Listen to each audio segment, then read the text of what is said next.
Selamat datang di dunia inovasi dan kreativitas di mana mimpi-mimpi menjadi nyata. Kami, tim Hibah P3D, sekelompok individu yang bersatu untuk mengubah masa depan. Bismillahirrahmanirrahim. Assalamualaikum warahmatullahi wabarakatuh.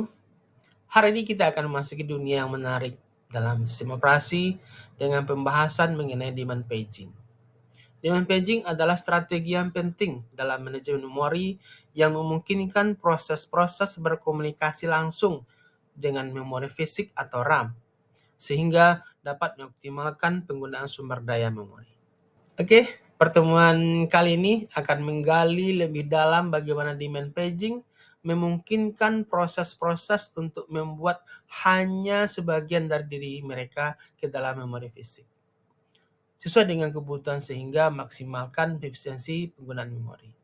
Selain itu, kita akan menjelaskan istilah-istilah kunci yang berkaitan dengan demand paging, seperti halaman frame, tabel proses, dan blok proses.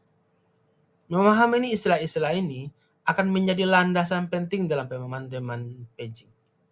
Sekarang, mari kita mulai perjalanan kita untuk memahami bagaimana hubungan antara proses bekerja dalam demand paging dan bagaimana istilah-istilah tersebut terkait satu sama lain. Selamat belajar, mari kita lanjutkan pembelajaran kita. Dalam skema demand paging, yang akan terjadi adalah bahwa kita akan memiliki perangkat penyimpanan sekunder seperti hard disk. Akan ada ruang tertentu yang dialokasikan sebagai ruang swap. Di ruang swap ini, semua blok executable akan tersedia. Misalnya jika proses memiliki 6 blok, 1 hingga 6, dan semua blok itu akan ada di ruang swap. Dan hanya tergantung pada permintaan untuk memblokir blok proses yang dimuat dari ruang swap ke RAM. Sekarang, mari kita asumsikan bahwa ada instruksi yang mengeksekusi halaman tabel ke-8 yang sesuai dengan blok ke-6 dari proses, dan itu telah menghasilkan load atau store ke lokasi memori tertentu di nomor blok yang ke-5. Yang terjadi adalah bahwa prosesor akan mencari tabel halaman proses yang sesuai dengan blok nomor ke-5 dan melihat bahwa bit saat ini diatur ke 0. Ini akan menghasilkan sesuatu yang dikenal sebagai halaman fault trap, disebut sebagai halaman fault interrupt. Sekarang, halaman fault akan memicu sistem operasi untuk mengeksekusi proses tersebut. Sistem operasi akan mendeteksi bahwa ini adalah halaman fault, dan itu akan menentukan penyebab halaman fault ini dan akan memuat halaman yang sesuai dari disk ke dalam RAM. Akibatnya, ia akan memodifikasi halaman tabel proses. Misalnya di sini nilai 1 ditambahkan ke nomor halaman frame dan bit saat ini diatur ke 1. Sekarang, semua akses selanjutnya ke blok nomor 5 ini tidak akan menyebabkan halaman fault karena bit saat ini sudah diatur ke 1.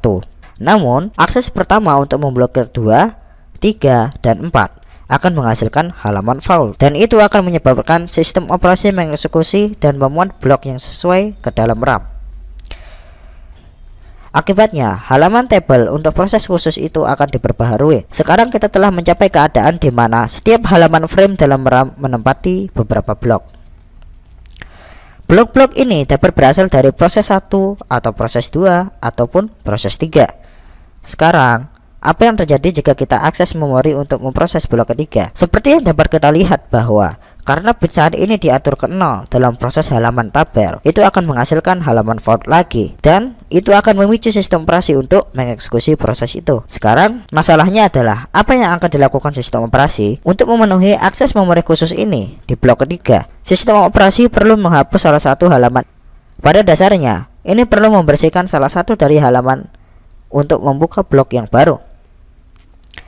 Keputusan jelas yang perlu dibuat oleh sistem operasi adalah blok mana yang harus dihapus untuk memberi jalan bagi blok baru yang akan menggunakan blok itu.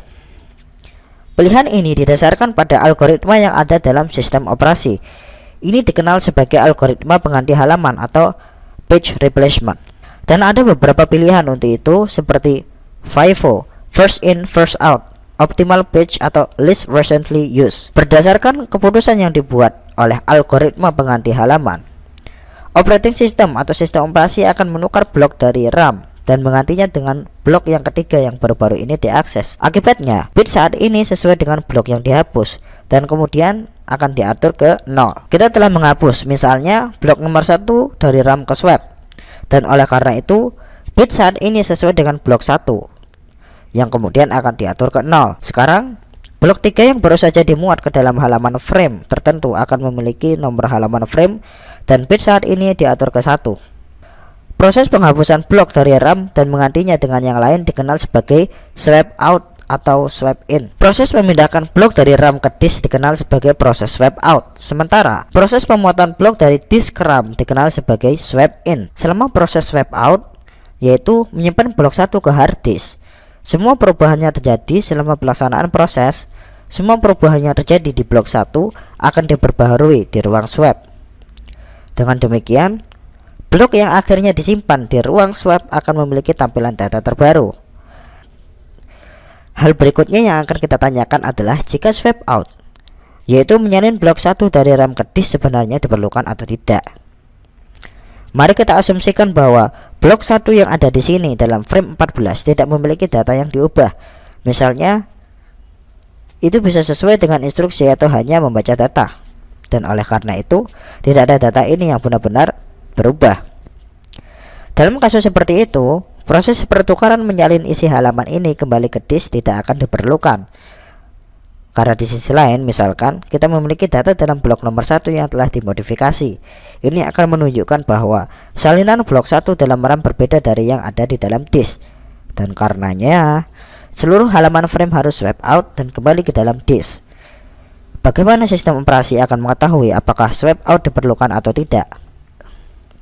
Ini dilakukan dengan sedikit tambahan yang hadir dalam halaman tabel yang dikenal sebagai dbit atau bit kotor. Bit kotor pada dasarnya menunjukkan apakah isi blok di RAM telah dimodifikasi sehubungan dengan isinya di disk atau di ruang swap. Jika bit kotor diatur ke 1, itu menunjukkan bahwa memang ada perbedaan antara isi dalam RAM sesuai dengan isi di ruang swap. Dan karena itu, selama halaman fault, isi dalam halaman frame akan dikembalikan ke RAM. Jika bit kotor memiliki nilai 0, maka seluruh proses swap tidak akan diperlukan. Itu perlu untuk swap proses baru dan mengganti blok dalam halaman frame yang sesuai. Selain bit P dan D, tabel halaman untuk suatu proses memberi bit tambahan yang dikenal sebagai protection bit. Protection bit ini akan menentukan berbagai atribut untuk blok tertentu. Misalnya, proses sistem operasi dapat mengatur berbagai blok yang akan dieksekusi, yang berarti bahwa data yang ada di blok tersebut sesuai dengan kode yang dapat dieksekusi.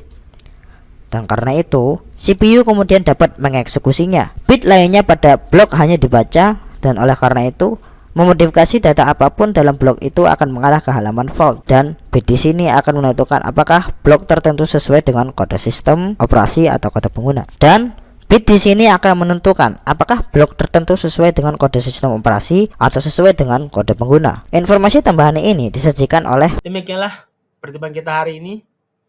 Kita telah menjelajahi demand paging, hubungan antara proses dan istilah penting seperti frame, tabel proses, dan blok proses dalam manajemen memori.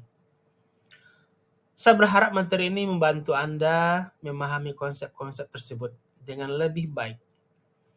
Manajemen memori adalah aspek vital dalam sistem operasi, dan pemahaman yang kuat tentang ini akan membantu Anda dalam studi.